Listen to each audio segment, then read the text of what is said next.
Once again, you are led to the throne room under guard. This time, a man stands there with a presumptuous grin. The man tells you to hand over the scepter. You tell him that you don't know what he's talking about.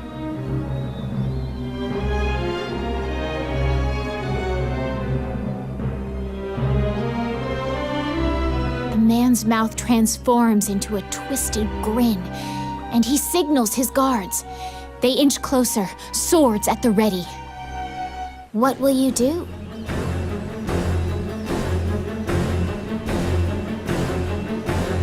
You fall into a fighting stance.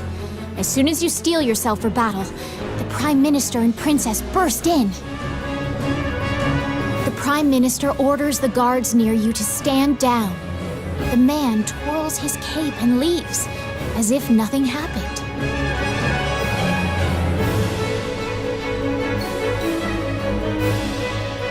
You sigh, relieved that you didn't have to shed blood in the castle to resolve the problem.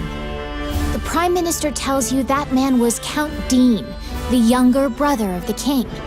He is trying to usurp the throne. The scepter indicates the throne's heir. The Prime Minister says Dean had Thomas steal it to deny the princess the throne.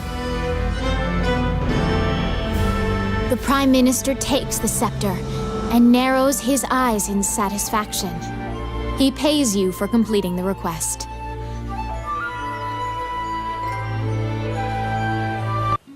The fairy you saved in the ruins appears before you. She seems to want to take you somewhere.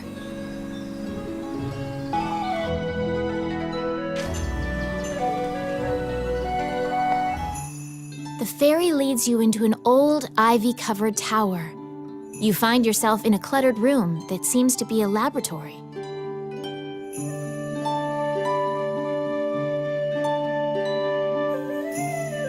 Judging by the stratification of dust, much time has passed since anyone last entered this room.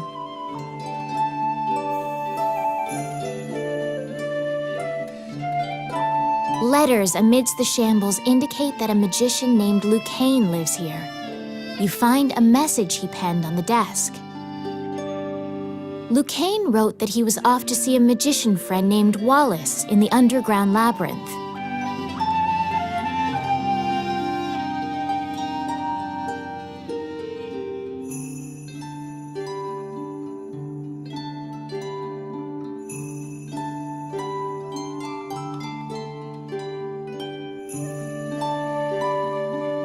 The fairy uses various interpretive gestures to indicate that she wants you to find him. You accept her job request.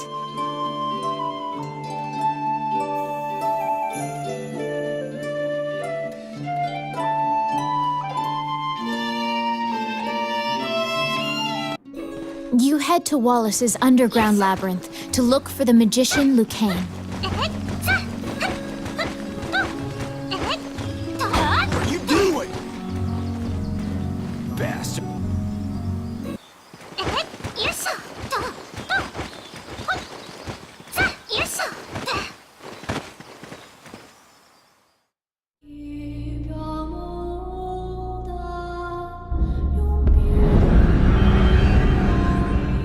This underground labyrinth is said to have been made in a single night with powerful magic. It is a dangerous place replete with traps. It bars entry to all who would dare.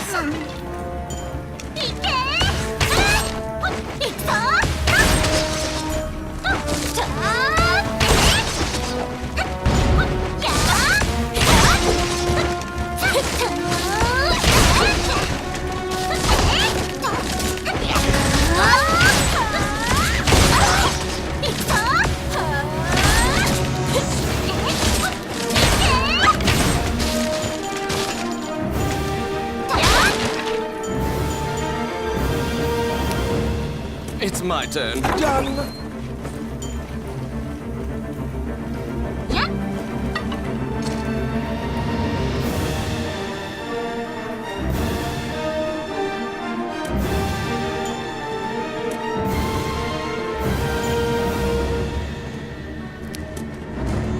yes. The trap was sprung, and the door magically closed fast. Slime creatures are weak against fire. The torch on the wall could be used to great effect.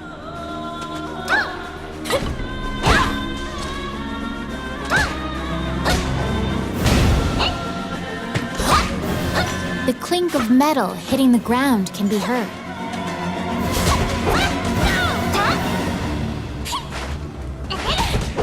You obtain a magic key to open the door.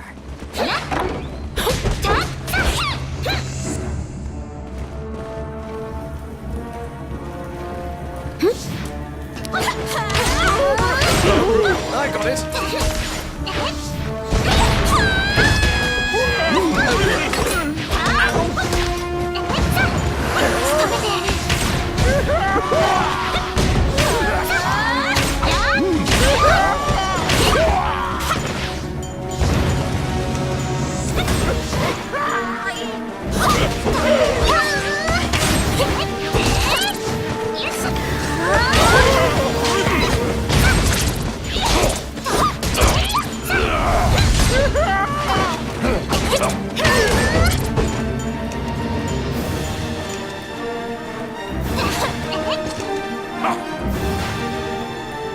Out of the blue, a mouse darts out and leaps onto your palm.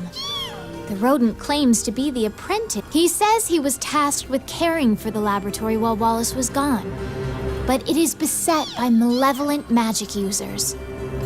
When you ask about Lucane, the apprentice answers that his master's friend went into the labyrinth and hasn't returned. Your quest to find Lucane is delayed as you attempt to liberate the lab for Ricky, the magician's apprentice. The door to the laboratory is through this hall. Oh, yes. Done.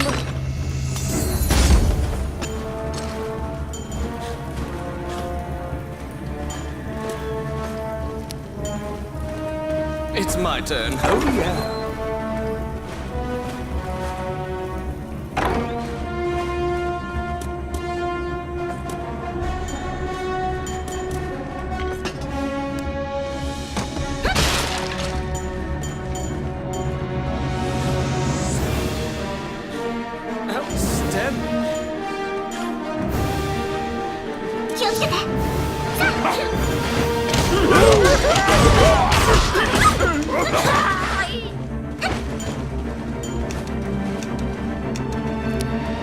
Let's see.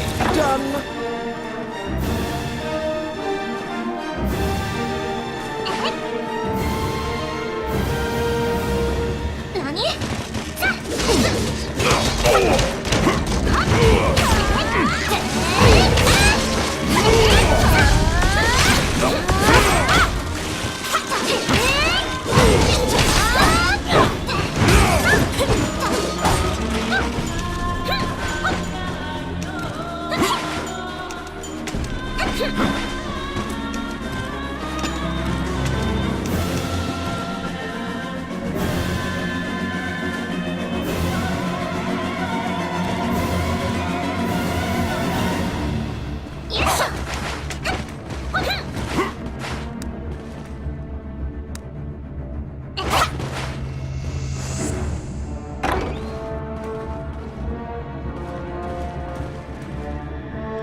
I got it.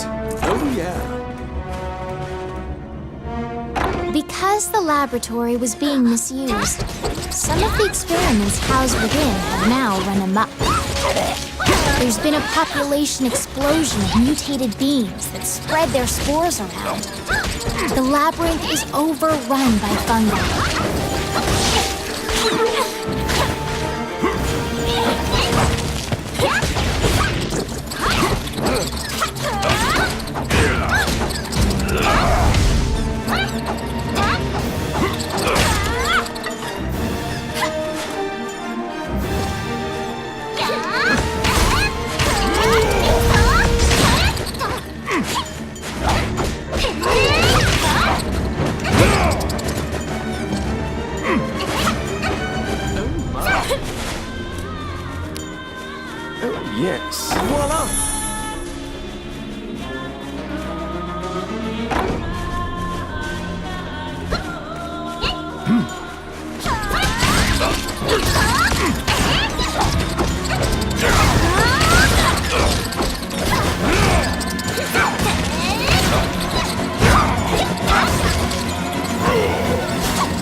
it.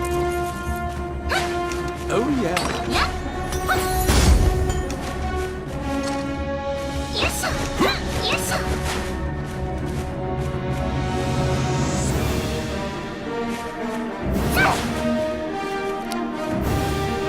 Let's see.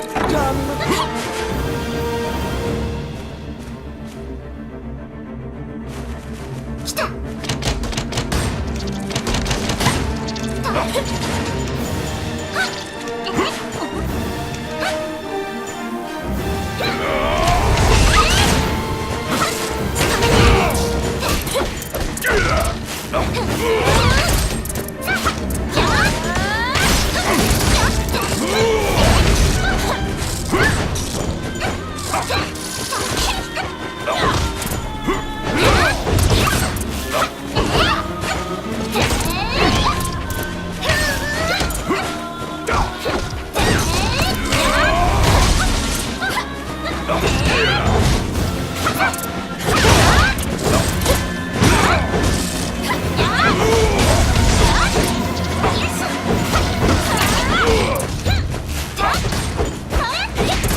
Voila!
Destroy the cocoons before they hatch, or they'll keep coming.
Some bones that seem to belong to Lucane in the depths of the labyrinth.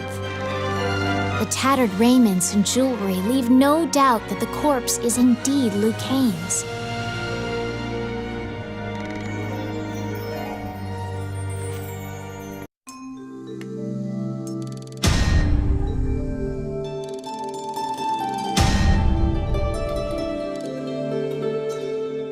You bring back the bones of the magician Lucane.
You found Lucane, but he was dead.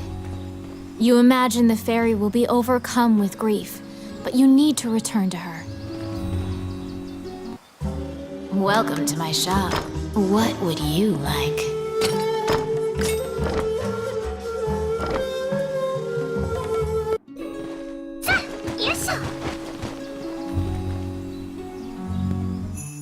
When you enter the laboratory, the fairy frantically flits around you, as if it senses your uneasiness. Upon seeing Lucane's bones, the fairy enters into a panic. She begins tugging at your arm to get you to leave the tower. The fairy is apparently attempting to lead you somewhere. You collect Lucane's bones and follow her.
As you enter, a kindly voice echoes from the back.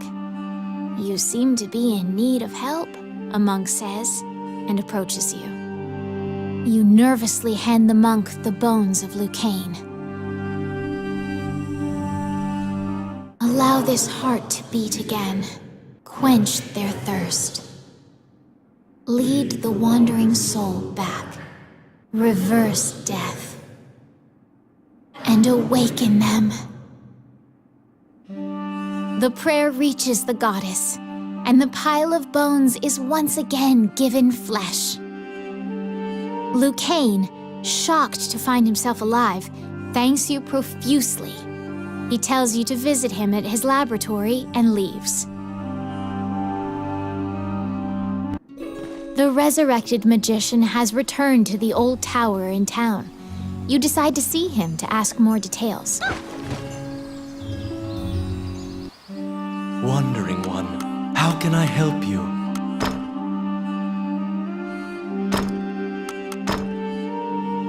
Allow...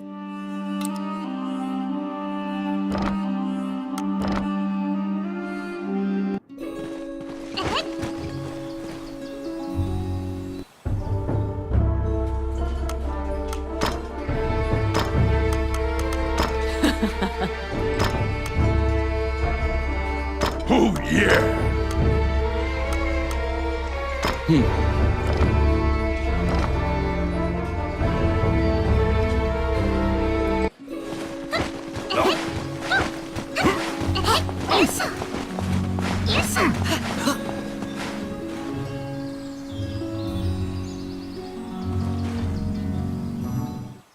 The magician Lucane is waiting for you in the laboratory of the old tower. It seems that dying had an adverse effect on his short-term memory. Lucane can't remember why he went to meet Wallace. Lucane is researching magic called runes, which are closely tied to spirits and fairies. Lucane introduces his fairy friend to you. Her name is Tiki.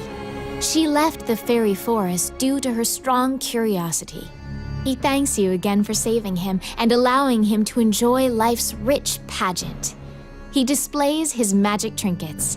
Lucane says that he'd be happy to sell you these items at a fraction of the normal price and answer any questions you have. What will you ask? Lucane says that he would be delighted to discuss this, and launches headlong into a discussion about runes. Runes are magical letters that spirits and fairies carved into the world. You may have seen them yourself.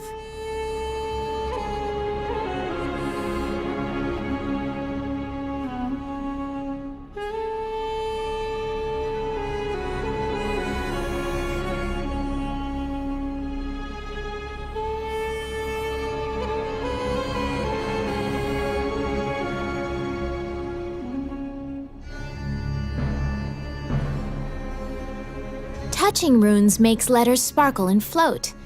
Runes are a combination of 3 characters that create various effects. However, runes won't work unless a spirit or fairy is present. That's what you gather from Lucane's long lecture. Before you realize it, Tiki is following you around. She seems to have taken a liking to you. She will accompany you on your adventures henceforth. Fairies are known to be adept at finding hidden things.